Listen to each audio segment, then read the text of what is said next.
Nagkaroon nga kami ng rides kahapon papuntang Sorsogon at maglulup sana kami doon. Kaso lumakas yung ulan. Kaya eto, napalinis ako ngayon. Sobrang kapit na nga ng mga putik at kung papatagalin ko pa nga ito, sigurado ako lang din ang mahihirapan. Buti na lang, nakuha ko na itong matagal ko nang gustong mabili na water compressor.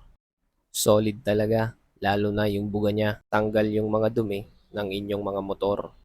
Kaya tama na mag-invest sa mga kagaya nito.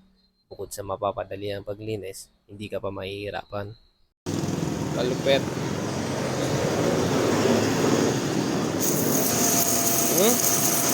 Malupet.